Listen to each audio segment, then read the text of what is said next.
तो भगवान श्री राम उसी समय अपना बाण निकाल के 3-4 जगह उस पुल को तोड़ा। 40-40 कोस, 10-10 जोजन, एक जोजन में 4 कोस होता है। 10-10 जोजन भगवान श्री राम अपने हाथ से बाण चलाकर 3-4 जगह खुद ही तोड़े हुए हैं। अच्छा मित्रों, देखिए एक बात है, जैसे भगवान श्री राम को 14 बरस के लिए वन क्यों जाना पड़ा? ये तो सभी लोग जानते हैं, राक्षसों का विनाश करना था। कैकेयी जी ने और मंथरा जी ने षड्यंत्र रच के और उसको वन में भिजवा दिया। लेकिन दोस्तों, ये इसका मेन कारण नहीं है। प्रारब्ध ने कैकेयी जी को, मंथरा जी को माध्यम बनाया, उसमें दोष उन दोनों का बिल्कुल भी नहीं है। इसका मेन कारण कुछ और है। जैसे वाल्मीकि रामायण में लिखा हुआ है, शायद वाल्मीकि रामायण में है कि तुलसीकृत रामायण में, ये हमको कंफर्म याद नहीं है, लेकिन हमको लगता है तुलसीकृत रामायण में है। हमने अध्ययन किया है, पढ़ा है। अभी 10-12 पुराण का अध्ययन किया है। कौन सी बात कौन पुराण में लिखा है हमको कंफर्म याद नहीं रहता है। हम बराबर घर पर भी नहीं रहते, बराबर बाहर में रहते हैं। घर पर रहते तो देख के बताते, पुराण सब रखा हुआ है हमारे घर में। तो जैसे ही महाराज दशरथ ने भगवान श्री राम का राज्याभिषेक, अचानक राज्याभिषेक करने की तैयारी कर लिया, तो देवलोक में देवताओं के बीच में खलबली मचने लगा। देवलोक में सभी देवता परेशान हो गए कि देखिए ना, ये भगवान श्री विष्णु जी राम रूप में धरती पर गए हैं, ये तो राजा बन रहे हैं। जब राजा बन जाएंगे तो राक्षस का विनाश ही नहीं होगा। ये तो गए राक्षस का विनाश करने के लिए, लेकिन ये तो राजा बन रहे हैं, ये राक्षस का सर्वनाश होगा ही नहीं। तो देवता सब परेशान हो गए और कोई दिमाग काम नहीं किया। तो देवता सब चले गए ब्रह्मा जी के पास, ब्रह्मलोक में। तो ब्रह्मलोक में जाके ब्रह्मा जी को बोला कि प्रभु देखिए ना, भगवान श्री राम तो राजा बन रहे हैं। तो ब्रह्मा जी बोला ये तो अच्छी बात है। तो बोले नहीं प्रभु, आप कुछ भूल रहे हैं, अच्छी बात नहीं है। जब भगवान श्री विष्णु जी धरती पर गए थे, तो धरती पर जाने से पहले यहाँ देवलोक में जो मीटिंग हुआ था, उसमें क्या मीटिंग हुआ था आप याद कीजिए। उसमें मीटिंग हुआ था, भगवान श्री राम धरती पर जाएंगे तो पहले राक्षसों का विनाश करेंगे, धर्म का उद्धार करेंगे, फिर राज्य भोगेंगे। इनको 14 बरस के लिए वन में जाना ये तय हुआ था, आप इनको कुछ उलट पलट करके इसको वन में भेजाइए। तो बोलते नहीं, ये काम हम नहीं कर सकता हूँ, इसके लिए आपको देवी सरस्वती से सहायता मांगना पड़ेगा, सरस्वती जी के पास सहायता मांगो। तो सभी देवता जाकर सरस्वती जी को विनती किया कि माता देखिए, भगवान श्री राम राजा बनने वाले हैं, आप कुछ सहायता कीजिए। तो सरस्वती जी भी यही बात बोलता है कि राजा बन रहे थे, तो ये तो अच्छी बात है। तो बोला नहीं माता, ये अच्छी बात नहीं है। जैसे ये राजा बन जाएंगे, धर्म का उद्धार नहीं होगा, राक्षस का विनाश नहीं होगा। तो आप वहाँ जाकर किसी का बुद्धि उलट पलट करके, मति फेर के इनको वन भेजने का प्रोग्राम कीजिए। तो देवताओं के मुख से ये बात सुन के देवताओं को सरस्वती जी ने बहुत डांटा कि तुम लोग देवलोक के देवता कहलाते हो, और विचार धारा तुम लोगों का जो सोच विचार है मृत्युलोक के क्षुद्र मनुष्य जैसा है, मतलब नीच मनुष्य जैसा तुम लोगों का विचार है। बहुत डांटा। तो सभी देवताओं ने सर नीचे करके कहा माता देखिए, हम लोग का व्यवस्था है, हम सभी देवताओं का व्यवस्था है। यदि भगवान श्री राम आज ही राजा बन जाएंगे, इनको राजा बनना तो तय है, लेकिन जब 14 बरस वनवास काट के आएंगे, सभी राक्षसों का सर्वनाश करके आएंगे, तब। अभी इनको राजा बनने का समय नहीं है।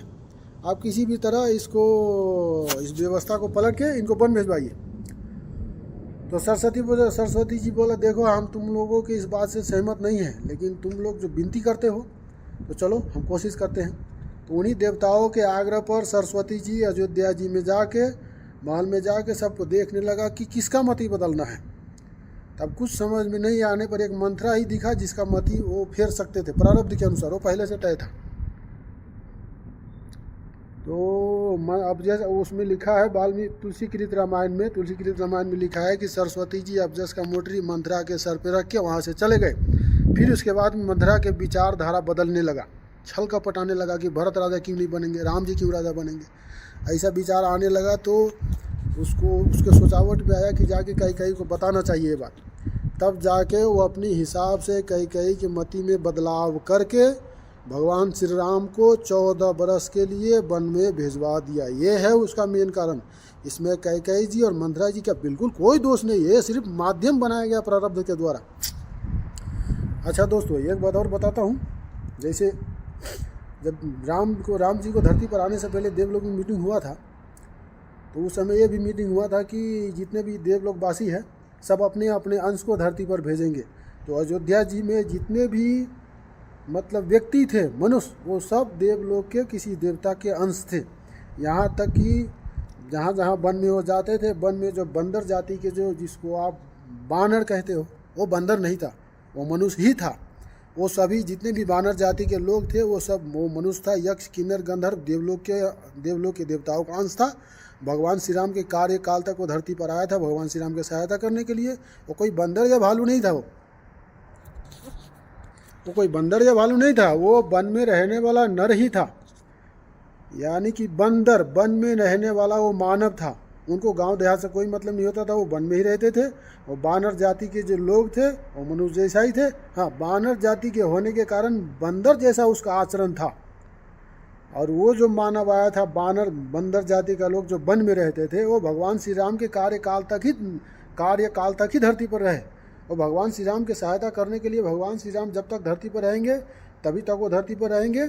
और भगवान श्री राम जब धरती छोड़ के अपने धाम पधारेंगे, वो उनके साथ ही उनके धाम में चले जाएंगे। ये तय हो के पहले से सबका अवतरण हुआ था। सभी देवता अपने यक्ष, किन्नर, गंधर्व अपने अपने अंश को धरती पर भेजा था। जो भी था बंदर भालू, सब बंदर भालू जैसा आचरण था। वो बंदर भालू नहीं था, वो बंदर बहुत उस समय में जब वो जंगल में रहते तो बहुत बलशाली थे, देवता के संतान थे वो सब। और उस समय के हिसाब से उस समय वातावरण स्थिति के हिसाब से जंगल में फल फूल का कमी नहीं होता था। वो फल फूल बहुत बलशाली वो लोग थे। वो बंदर नहीं था। बंदर तो आज भी जंगल में रहते हैं, वो बंदर थोड़ी था। वो बंदर और भालू जाति के लोग ही थे। वो दिखने में मनुष्य जैसे थे, लेकिन आचरण उसका बंदर जाति के होने के कारण बंदर भालू जैसे होता था। ये था, बहुत बलशाली होते थे वो सब। अच्छा दोस्तों देखिए, जानकी जी लंका में कितने महीना रहा था ये तो बहुत से लोग जानते होंगे, लेकिन फिर भी हम बताते हैं। जानकी जी लंका में 14 महीना 10 दिन रहा था। अच्छा एक बात और, वाल्मीकि रामायण में हमने पढ़ा है, अध्ययन किया है उसका। जैसे जानकी जी जैसे ही लंका में पहुंचा, रावण ले गया, तो देवलोक में मीटिंग होने लगा। जानकी जी वहाँ पे रहेंगे, मानव शरीर में है, मानव मृत्युलोक का वातावरण इसको परेशान करेगा, उनसे कुछ कष्ट हो सकता है।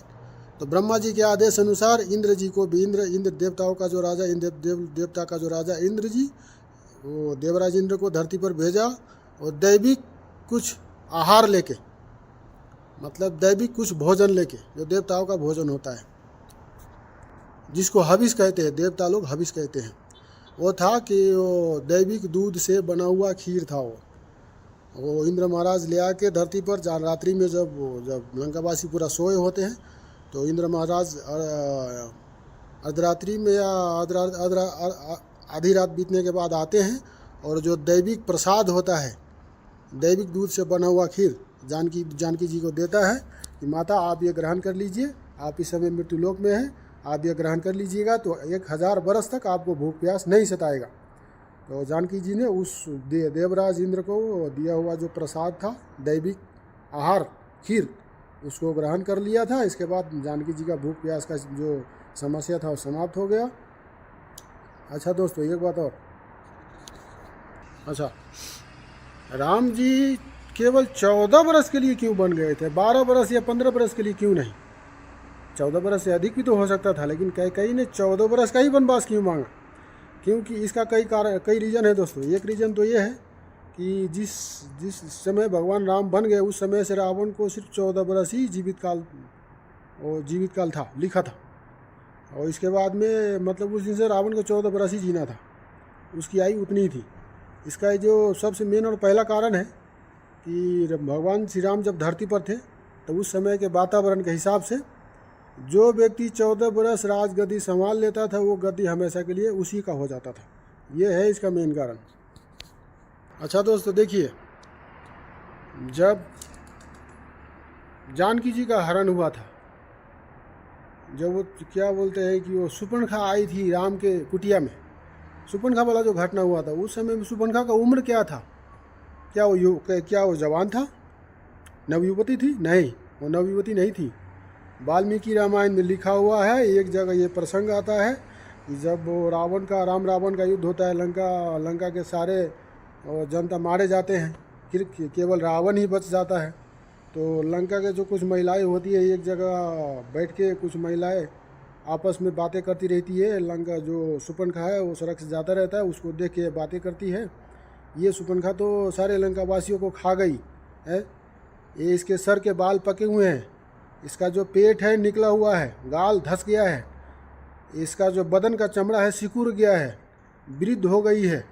फिर भी ये नवयुवक राम पर कैसे मोहित युवक राम पर कैसे मोहित हो गया। तो उस बात से यह साबित होता है कि जो शूर्पणखा थी, शूर्पणखा वाला रामायण में शूर्पणखा वाला घटना होने के टाइम में शूर्पणखा नवयुवती नहीं, वो वृद्ध महिला थी वो। इसके बाद में एक सबसे महत्वपूर्ण जानकारी और राम सेतु के बारे में, ये भी हमने वाल्मीकि रामायण में ही शायद पढ़ा है। हमने 10-12 पुराण का अध्ययन किया है, कौन बात 21 पुराण में अध्ययन किया ये हमको याद नहीं है, लेकिन हमने अध्ययन किया है राम सेतु तोड़ने के बारे में। राम सेतु किसने तोड़ा था? आजकल के ज़माने में यूट्यूब में बहुत सारे यूट्यूबर दिखाते हैं कि अंग्रेज जब ये अंग्रेज़ आए तो अंग्रेज़ तोड़ दिए, और इसके बाद में जो भारत सरकार को इधर से उधर वो क्या बोलते हैं कि जहाज़ ले जाने में दिक्कत होती तो उसने तोड़ दिया। सारी गलत बातें दोस्तों, ये सही नहीं है। हमने पुराण में इसका अध्ययन किया है। राम सेतु भगवान राम ही खुद अपने हाथ से ही तोड़ा है, धरती छोड़ के जाने से पहले। ये कब तोड़ा था हम बताते हैं। जब लक्ष्मण जी का धरती छोड़ के जाने का समय आएगा, लक्ष्मण जी कैसे धरती छोड़ के गए सब आप जानते हैं, ये बताने की ज़रूरत नहीं है। जब लक्ष्मण जी धरती छोड़ के चले गए अपने धाम में, सरयुग जी में समाधि लेके, तो भगवान श्री राम सोचा अब लक्ष्मण चले गए, अब हमको यहाँ रहने का कोई मतलब नहीं बनता है, हम लक्ष्मण के बगैर हम यहाँ नहीं रहेंगे। तो लक्ष्मण जी जब धरती छोड़ के गए, उसके बाद भी 1 बरस तक व्यवस्था संभालने के लिए भगवान श्री राम सारी जिम्मेवारियाँ अपने पुत्रों को देने के लिए और भी व्यवस्था संभालने के लिए 1 बरस तक धरती पर रहा। तो उस 1 बरस में भगवान श्री राम जैसे लक्ष्मण जी धरती छोड़ के चले गए, उसके बाद में एक दिन विभीषण से मिलने गया लंका भगवान श्री राम। तो मिलने गया वहाँ कुछ समय, कितना समय रहा ये कन्फर्म हम नहीं बता सकते, 1 दिन रहा या 2 दिन रहा, लेकिन वहाँ मिलने गया कुछ समय रहा। जब भगवान श्री राम वहाँ से अयोध्या के लिए वापस आने का विचार किया, तब विभीषण जी ने कहा भगवान श्री राम को, प्रभु ये समुद्र में जो पुल है, ये सेतु आपने बनाया है, तो हमारा इतना साहस नहीं है कि हम इसको तोड़ दें, तो कृपा करके आप हमारे एक समस्या का समाधान कर दीजिए। समस्या ये है कि आप धरती छोड़कर चले जाइएगा अपने धाम में गमन कर जाइएगा। आपके नहीं रहने के बाद दूसरे देश से जो अत्याचारी राक्षस होगा या अत्याचारी राजा होगा या धर्मी राजा होगा, वो इस सेतु पर चल के आके कोई भी अत्याचारी या धर्मी राजा होगा राज्य हड़पने वाला, इसी सेतु का लाभ उठा के हमारे लंका में आएंगे, नहीं विभीषण जी के लंका में आएंगे। विभीषण जी बोला हमारे लंका में आएंगे और हमारा नुकसान कर देंगे, तो कृपा करके आप इस समस्या का समाधान कर दीजिए। तो भगवान श्री राम उसी समय अपना बाण निकाल के 3-4 जगह उस पुल को तोड़ा। 40 कोस, 10 जोजन, 1 जोजन में 4 कोस होता है, 10 जोजन भगवान श्री राम अपने हाथ से बाण चलाकर 3-4 जगह खुद ही तोड़े हुए हैं। भगवान श्री राम धरती छोड़ अपने धाम में जाने से पहले, ये लिखा है, हमने अध्ययन किया है, वाल्मीकि रामायण में लिखा है, शायद कि कौन पुराण में हमको याद नहीं, लेकिन हमने अध्ययन किया है, पढ़ा है, सुना है, अध्ययन किया है इसका। ये है बातें दोस्तों, आप जिसको मालूम नहीं है वैसे पता नहीं क्या क्या बोलते रहते हैं। राम सेतु का जो हकीकत है वो ये है। अच्छा दोस्तों, ये वीडियो लंबा हो गया, जाते जाते एक बात और बता के जाता हूँ। भगवान श्री राम रामावतार में बताए हुए हैं कि कोई भी मनुष्य अगर किसी चीज़ पर आशा लगाता है कि उसका ये काम होना चाहिए, यदि उसका आशा धर्ममय है, उचित है, तो उसका आशा एक न एक दिन ज़रूर पूरा होगा। बस फ़र्क इतना ही है कि उसको अपने आशा को छोड़ना नहीं है, धैर्य धारण करना है, समय का इंतज़ार करना है। भगवान श्री राम बताए हुए हैं कि हर काम का होने का उचित समय होता है। जिस कार्य का होने का समय आता है उस समय पर वो कार्य अपने आप हो जाता है, आपके कहने से उस समय नहीं होगा। जब उस कार्य का होने का समय आएगा उस समय वो कार्य किसी न किसी तरीक़े से प्रारब्ध किसी को माध्यम बनाएगा और वो कार्य हो जाएगा। अच्छा मित्रों, जय श्री राम। अच्छा तो मित्रों, इस वीडियो में इतना ही। आप हमारे वीडियो यदि यूट्यूब चैनल पर देख रहे हैं तो हमारे यूट्यूब चैनल को लाइक कीजिएगा, सब्सक्राइब कीजिएगा, बेल आइकन के घंटी को दबा लीजिएगा ताकि हम जो भी वीडियो अपलोड करें सबसे पहले आपके पास पहुंचे। और यदि आप हमारे वीडियो को फेसबुक में देख रहे हैं तो हमारे फेसबुक प्रोफाइल को फॉलो कीजिएगा, लाइक कीजिएगा। अच्छा मित्रों, जय श्री राम।